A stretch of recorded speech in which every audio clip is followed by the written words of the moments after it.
Namaste everyone. If you're a founder and watching this episode, let me share my simple observation. Most entrepreneurs will have a very good P&L statement, but not a very good, or I can say that even a messy personal balance sheet. In simple line, my philosophy is own nothing but control everything with liquidity strategy. Oh, This is that's what I amazing. do. Yeah.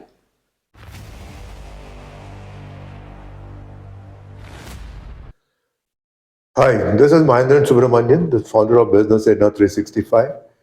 We have a business channel where we showcase business owners and professionals spotlighting the journey, the success stories, the challenges, and how they overcome challenges and how they're successful today.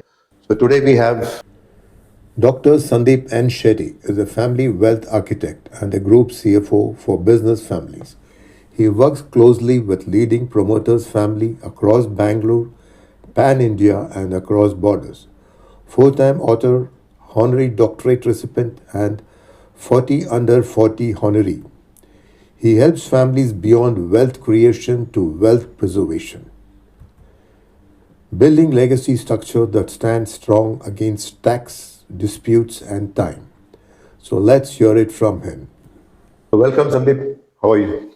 Good. It's my Thank pleasure you. to have you on my show. It's my pleasure too. Thank you so much. Yeah, so I just want to know what you do. And I'm Sandeep Shetty, a family wealth architect, 4 times author, honorary doctorate recipient in asset structuring and intergeneration planning, wow. 40 under 40 honorary, and a trusted advisor for business families and affluent families. In my role, I protect and structure client assets across the globe, whether it is in Karnataka or different cities or different countries. Then I'll transfer those assets from one generation to multiple generation with liquidity inbuilt. I work with CEOs of large companies to handle their personal investment, and I do the cross-border transaction. Cross-border transaction means moving money from one country to different countries for the tax efficiency purpose. I work with business owners and design business succession plan and executive compensation plans for them, and also work with VCs, and I'll give the strategies on raising the funds for their fund and also exit strategy. I design estate plans for patriots of wealthy families across Bangalore. Especially these families are wealthy, have kids. Sometimes their kids are studying outside or working outside India, and also they have assets outside India as well. I design very customized plans for HNS and celebrities. A few parliamentarians consult my tax counsel for their tax planning. In simple line, my philosophy is own nothing but control everything with liquidity strategy. Oh, This is that's what I amazing. do. Yeah. Over a period of time, you evolved in a different way. Yes. Like you are building up assets for intergenerations. So what is this and how did this happen? Because this is something different. It's a very niche area that you're operating on. Yes, I'm operating in a very niche area, Mahindran. When I started my career as a conventional financial advisor. But when I started working with the business owners and the wealthy families, what I noticed is they're damn good at building the wealth. Um, but they don't know how to transfer those assets from one generation to multiple generations. Once you build wealth, we need to keep that wealth forever. That is what I realized. I was working with a business owner. He had a fantastic businesses in the real estate business, was generating a lot of cash flow. With that cash flow, he was having multiple assets.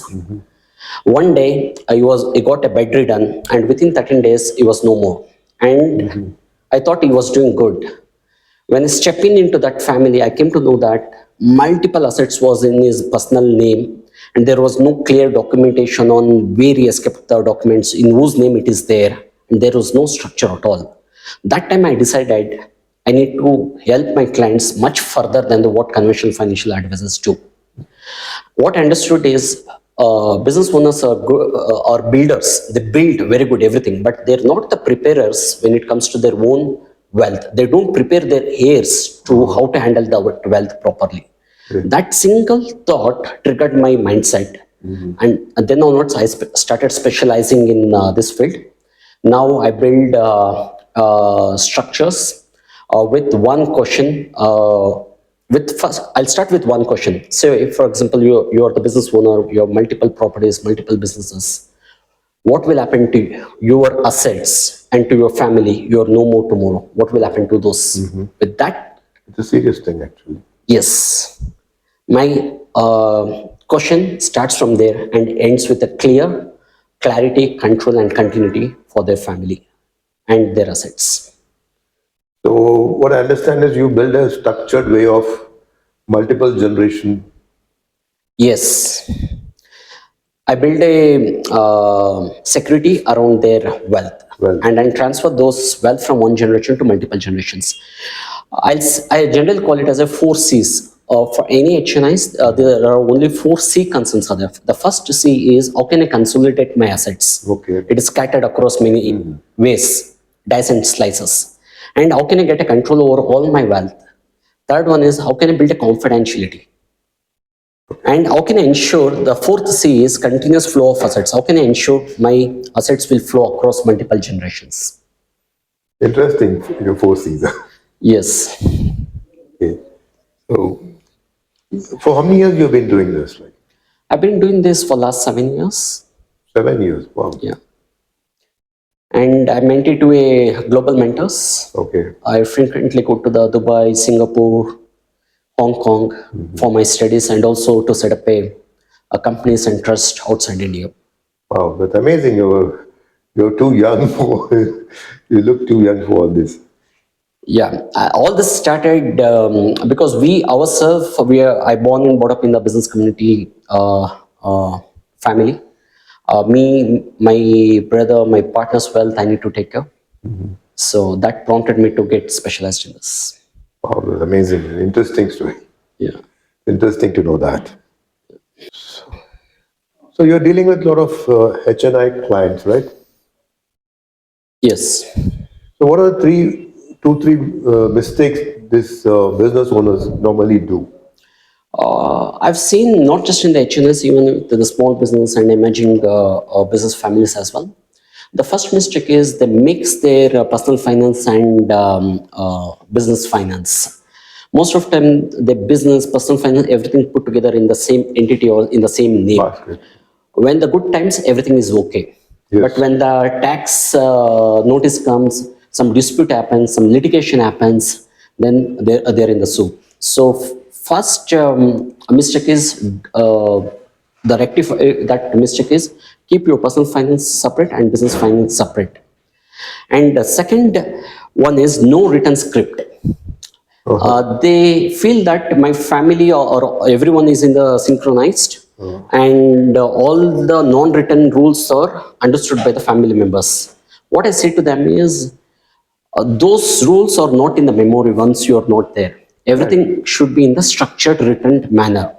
Who has to get what, who has how much control, everything it has to be written and documented properly.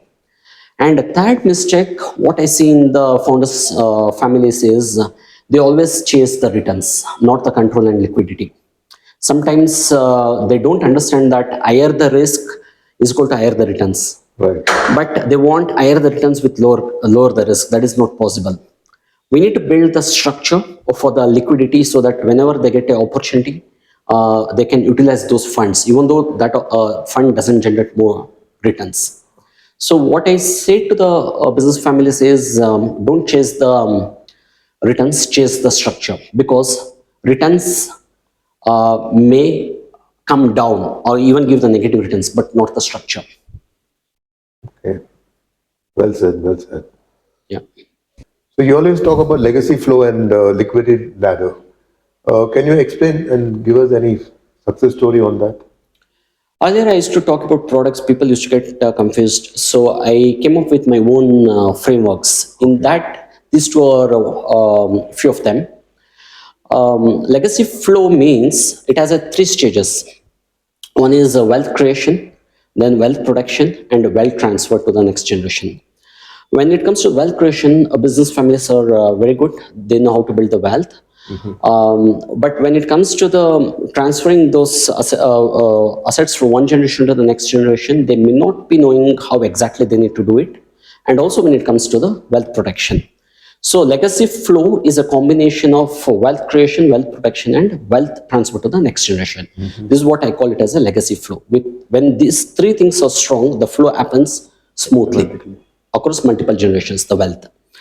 And alongside with this, I call it as a liquidity ladder. Liquidity ladder means I create three liquidity strategies. One is for the short term, one is for the medium term, and one is for the long term. Short term, for example, for the emergencies, to absorb any shocks or financial risks in the short term. I create this liquidity ladder. For the medium term, to create any opportunity fund or growth fund, so that they can utilize these funds to acquire the new business or getting into the new market, something like that they can use.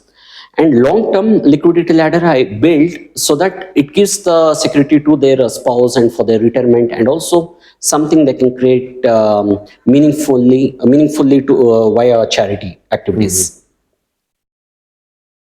So this is very well structured for the business owners. Yes, for example, I was working with a client. He had assets scattered, and he was not knowing what will happen to those assets once he is not there. So what I built is, first I set up the family trust, and under that family trust I put the holding company, and that holding company was holding different types of asset classes. And while transferring, I put a governance system in the trust, who has to get what and who has what kind of control, so that it is clear-cut transfer. Okay. Yeah. Sounds very technical, and I mean, it's so well designed. Yes. So the generation don't have problem. Yes, or else, in India, in India, what happens is, Mahendran, is if you don't have the proper structure, the wealth doesn't stay for a long time. Especially in India, the fight in court cost you a lot of money and loss of time. Even it takes decades. Right. Yes, that's what I was thinking. So during that fight and time, and when your kids doesn't have the liquidity, what is the use of that big bungalow, big castle, when you don't have the access to the door of that castle? It makes it so simple. Yes. By structuring things. Yeah. The financial assets and all. The amazing thing you're doing. Yeah. Thank you. Okay. So what is the advice you have for the founders and business owners, SMEs and all those people who...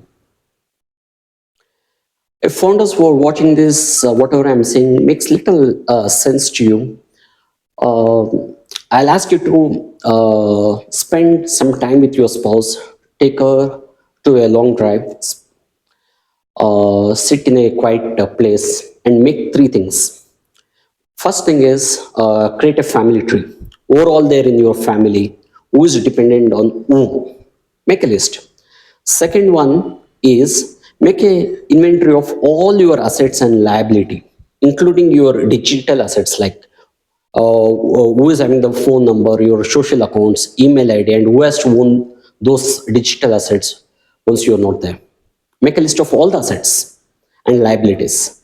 And third one is make a list of all the key documents like property, shareholder agreement, and overall the important key people in your life, like advisor, CA, lawyer, trust and estate planner like me, financial advisors. Make a list of all these three things. Now you're at version 1 of the family wealth architect. Once everything is what is what, then still if you're not able to figure it out how to transfer those assets from one generation to the next generation, or how to build these assets further, then you can contact me. I'll sit with you and I'll make the things easier for you and explain in a very simple manner. Even high school kid can understand. Wonderful. Yeah. When you're talking about this digital asset, how many business owners know about this? Not many. In fact, even 7-8 years back, even I was not knowing. Even when you write the will, you say that this property has to go to this person, this and all. But we forget even what is digital asset. Most of the people, I say that even they don't know what kind of assets they're owning. Yeah. When it comes to digital, I think they're blank. Yes, true. Not only for business owners, even for others. Yes. So, The working community also should know this. yes, that's why I'll tell the clients that you need to have the proper trust design, proper parent holding design, operating companies, wills, proper paper family arrangement documents. Wow. If everything in the place, it goes smoothly. It is so important. Very important. What statistics says is, Mahendran, if you don't do all those things, 70% of the wealth is lost by the first generation, 90% of the wealth is lost by the second generation. What is the use? You built with a lot of love, efforts, mission, vision, everything to build the wealth. Yeah. And if everything will get lost within 1 or 2 lifetime decades, go. Lifetime effort. Yeah, that is the reason why I specialized in this field. It is not about what you built, it is about what it lost. Wealth is not about building, wealth is about lasting forever. It's amazing.